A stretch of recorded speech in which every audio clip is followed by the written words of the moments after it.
Ronald Reagan stayed here. Hi. Hi. How are you? Good, how are you? I'm fine. I was here like 5 years ago, and I was in front of Sarah's room. I remember, and I heard a baby crying, and I got scared and ran down the steps. Really? Yeah. Wow, that's awesome. Yeah.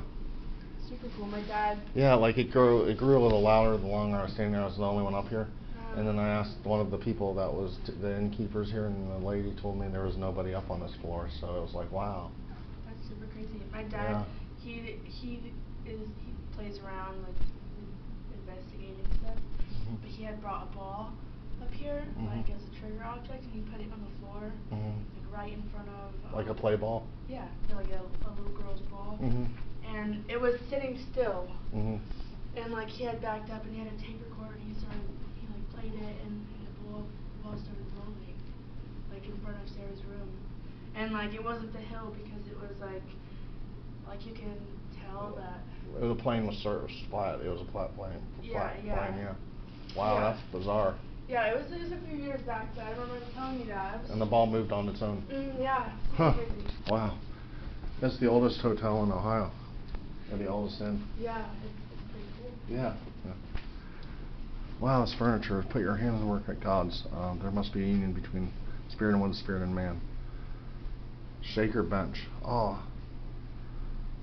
Oh my God! It says it sold at an auction for $100,000 in 2014.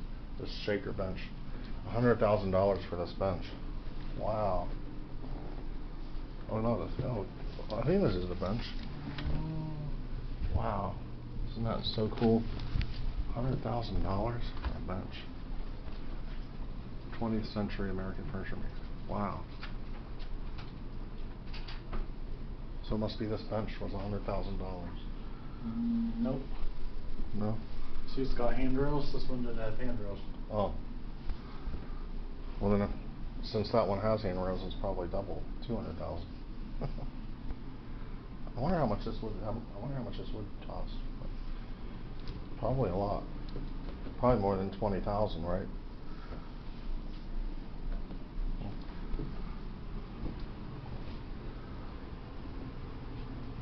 So who are the Shakers? The Shakers must have had a lot of influence in this region.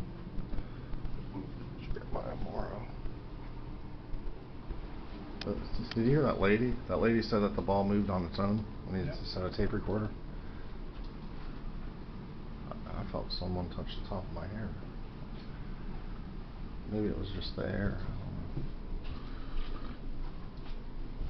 These right there, what they are. Who's here? Scandinavian. Oh, I love Scandinavian things. Royal Danish Academy, Fine Arts, begin conduit, which is something that Scandinavian. Oh, I always had a thing about Scandinavia growing up.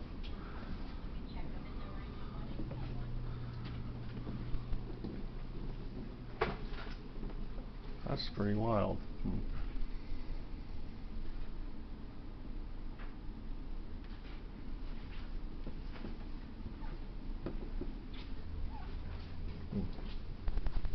Pretty sniff. So this is the top floor. I don't think there's a floor above this.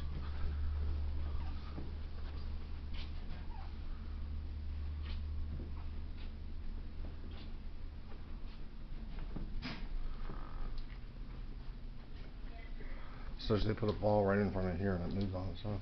Look at the ivory. It's ivory, right? Ivory doorknob? Something like that. White. So we're standing like in an area where the ball moved on its own right here. Let's put a tape recorder in front of there. This is a haunted room. I'd be scared to spend a night in this room. Do you see the baby doll lying on the bed? Do you know a baby died in this room? Is that what it says? Born in 1877 to Isaac Eunice Stubbs, the Stubbs family were well known around Lebanon. Sarah's grandfather Isaac purchased the Golden Lamb in 1841. Sarah's father owned a nearby mill, was co-owner of the hotel with his brother Albert until his sudden death in 1882. That was the year that Sarah, with her mother Eunice and her infant sister Elizabeth or Bessie, came to live at the hotel. The fourth story had been newly added to the hotel in 1878 to the house workers building the railroad through Lebanon. The hotel bustled, noisy comings and goings of multitudes of strangers who got off the coaches, carriages that pulled up in the front. Sarah was then 5 years old and seemed unhappy with her new home. She had a nice room, but it was so different from the mill and the beautiful countryside. She missed her father very much. Sadly, her mother died in 1892 when Sarah was just 15. Her uncle, Albert, and his wife, another Eunice, then became guardians of Sarah and Bessie. Sarah Stubbs grew up. Mary J. Kilpatrick sold a hotel to Only Furman in 1914. She lived to be 79 years old, dying in 1957. She's buried in the Lebanon Cemetery on Silver Street. Sarah's room. As you view Sarah's room, note that the chair and nightstand inside actually belong to Sarah. The toys you see are antiques of the period, but were probably not hers. Children then owned only a few playthings. Many a night when the hall's quiet in this old hotel, while unsuspecting guests lie deep in slumber, the restless spirit of the young girl is said to materialize in this small room.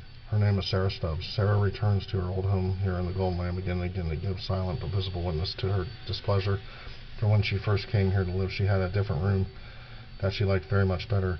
In the years she lived at the Golden Lamb, Sarah lived in the Harriet Beecher Stowe room on the 4th floor. For some reason, she was moved to this present room, which displeased her greatly at the time. Thus it is when pictures hang crooked and fingerprints appear inside the door glass. It's said that the unhappy spirit of little Sarah Stubbs has returned once more to protest her new home. So it is real. So it is real.